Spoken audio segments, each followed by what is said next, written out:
ऐसा लग रहा है कि अब ईरान रुकने के लिए तैयार नहीं है, क्योंकि अभी से थोड़ी देर पहले हमने आपको एक दिन पहले खबर दिखाई थी कि कैसे ईरान ने बहरीन और कुवैत में एक के बाद एक हमले किए, लेकिन उन हमलों की रफ्तार और तेज कर दी गई है।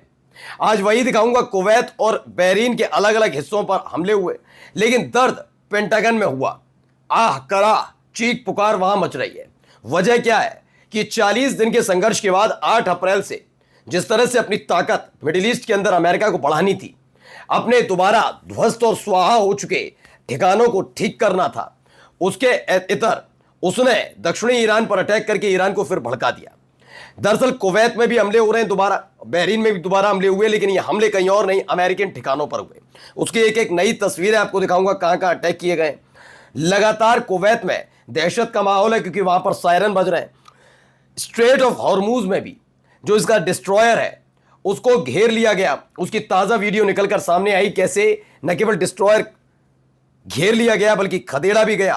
और दावा यह है कि अमेरिका की जान जिसमें बसती है मिडिल ईस्ट के अंदर, इस बार ईरान ने उस पर अटैक किया है। क्या है वो भी देखिएगा। और एक शिप जो अमेरिका से ताल्लुक रखता है उसे जब्त कर लिया ईरान ने, ऐसा दावा है। लेकिन खबर इजराइल से ना ऐसा हो सकता है क्या? इस पूरे सीन से इजराइल कैसे गायब हो जाएगा?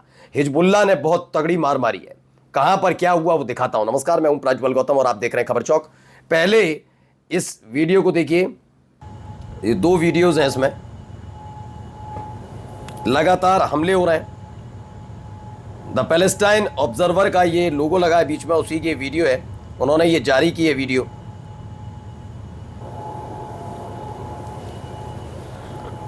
एक इमारत के अंदर से बनाई गई वीडियो है जिसमें लगातार सायरन बजने की आवाज़ें सुनाई दे रही हैं। एक और वीडियो ये देखिए, आसमान में दावा किया जा रहा है कि इजराइल की मिसाइलें हैं, जिसके लिए बाकायदा पूरा माहौल क्रिएट किया गया है कि रोका जाए उसे।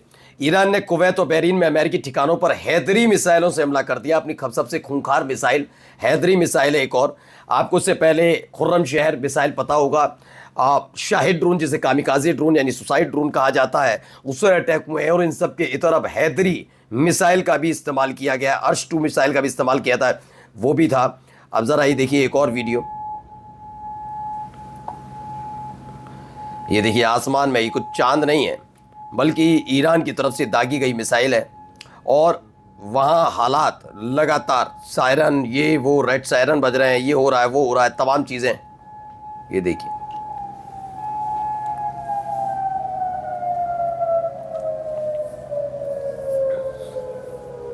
इससे पहले एयर डिफेंस सिस्टम जो कुवैत में लगे हैं वो टारगेट तो कर रहे थे, लेकिन इस बार देखने को मिल रहा है कि वो टारगेट भी नहीं कर पा रहे। कुवैत में एक बार फिर एयर रेड सायरन बजे। ईरान की ओर से ड्रोन और मिसाइल हमलों की नई लहर की रिपोर्ट की गई। क्षेत्रीय मुताबिक कुवैती और अमेरिकी रक्षा वायु प्रणाली सक्रिय कर दी गई। कई संदिग्ध हवाई लक्ष्यों को ट्रैक किया जा रहा है।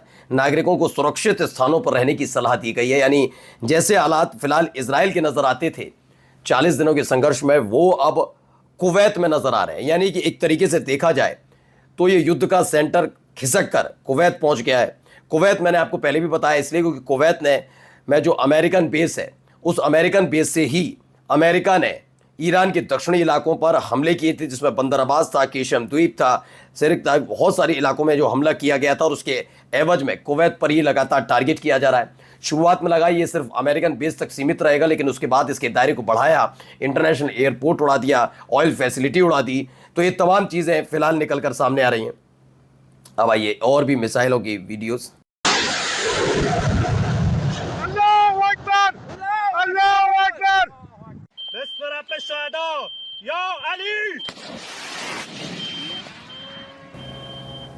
तो एक के बाद एक इस तरीके की मिसाइल दागी गई। दरअसल ये स्ट्रेट ऑफ हॉर्मूज की तरफ दागी गई हैं। Missile launch toward US destroyers near Hormuz के पास आकर वो उसमें घुसने की कोशिश कर रहे थे। चेतावनी के साथ साथ दावा किया गया है कि एंटी शिप मिसाइल दाग दी गई ईरान की तरफ से अमेरिका के डिस्ट्रॉयर्स को टारगेट करते हुए। ये नई मिसाइलों की जो खेप है अमेरिकन वॉरशिप के पास दागी गई हैं। अभी फिलहाल ये खबर निकल कर नहीं आई कि उस शिप का क्या हुआ। वो डिस्ट्रॉयर तो खदेड़ दिया गया था, लेकिन क्या वो सुरक्षित है नहीं है, क्योंकि एक दो नहीं ऐसे कई जो उनके डिस्ट्रॉयर्स हैं वो इंटरसेप्ट किए थे ईरान ने और उसके बाद ये अटैक किया गया। यानी वार पलटवार लगातार फिलहाल चल रहा है। अब ये समझ लीजिए 40 दिनों का जो संघर्ष था उस लेवल पे तो नहीं, लेकिन हाँ उतना ही तकरीबन उसके आसपास होता हुआ नजर आ रहा है। चूंकि अब एक होता ना कि आप शुरुआत में होते हैं तो युद्ध खत्म होने की अपील करते हैं, युद्ध कब खत्म होगा, कब सामान्य होगा, इस पर सोचते हैं, लेकिन फिर धीरे धीरे उसकी आदत पड़ जाती है। तो वैसे ही ऐसा महसूस होने लगा है जैसे इसकी आदत सी पड़ गई है लोगों को कि हाँ लगातार ये हमले हो रहे हैं, क्योंकि ईरान भी झुकने के लिए तैयार नहीं। अब देखिए, Iran destroyed the CAOC in the war. The CAOC was the main US air command center for Middle East operation for over 20 years. ये CAOC जो है पिछले 20 सालों में अमेरिका के लिए एक तरीके से हार्ट कहा जाए यानी दिल कहा जाए तो वो गलत नहीं होगा। मिडिल ईस्ट के अंदर इसी अमेरिकन एयर कमांड सेंटर के तौर पर जाना जाता है, और एयर कमांड सेंटर के तौर पर जब ये जाना जाता है तो यहीं से सारी चीज़ों को किया जाता है कि this it is being reported for the first time the damage to CAOC has been so extensive the US is not sure if it's worth rebuilding. यानी कि जो इस सीज फायर का इस्तेमाल अमेरिका को मैंने पहले भी बताया, जिसका इस्तेमाल किया जाना था कि आप अपने तमाम उपकरण जो स्वाहा हो गए, ध्वस्त हो गए, खंडर में तब्दील हो गया आपका एयरबेस या मिलिट्री बेस, उसको दुरुस्त करने में किया जाना था। एक बार फिर से इस तरह के हमले करके अमेरिका ने ईरान को उकसाया और फिर ईरान ने फिर वही हमले करने शुरू किए और यहाँ पर हालत खराब है। लेकिन ख़ास बात मैं बार बार इसमें यही बता रहा हूँ कि जो कुछ किया जा रहा है उसमें ख़ास बात सबसे ज़्यादा ये है कि ईरान जो हमले कर रहा है वो स्ट्रेटेजिक तरीके से कर रहा है पूरे। उसका सिर्फ ये नहीं कि मिसाइल उठाई दाग दी। अब दिखाता हूं एक खबर जिसने हड़कंप मचाया है, इसको देखिए। ये एक वीडियो निकल कर आया, ये देखिए, ये एक बड़ा गेंट है, गेंट यानी गेंट शिप है, इसे जब्त करने की खबर निकल कर आई है। इसे जब्त कर लिया गया है ईरान की तरफ से। लंबा चौड़ा आप देख रहे होंगे कितना शानदार शिप है। Exclusive footage of shipping vessel owned by the American company Arista.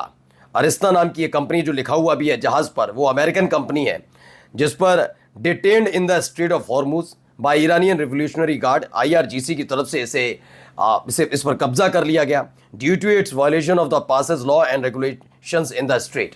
दो ईरान ने स्ट्रेट ऑफ हॉर्मुज में अपने कानून नए बनाए हैं जिसमें खास तौर पर इजराइल और अमेरिका के जहाज तो कभी गुजर नहीं सकते, उसको इसने दरकिनार किया था अमेरिकन कंपनी अरिस्ता, और उसके बाद इसे कब्जे में ले लिया गया, ऐसी खबर है। और जाते जाते ज़रा ये खबर भी देखिए, इजराइल में भी हालात ठीक नहीं है। वहाँ पर ऐसे कई हेलीकॉप्टर्स फिलहाल दक्षिणी लेबनान से इजराइल में उतर रहे हैं। इजराइल के जो कमांड हॉस्पिटल है वहाँ पर उतर रहे हैं। Israeli soldiers casualties have been mounting since the morning, यानी सुबह से इस तरह से कई तरह के जहाज हेलीकॉप्टर्स वहाँ से यानी दक्षिणी लेबनान से इजराइल में वो भी कमांड हॉस्पिटल में उतरे हैं।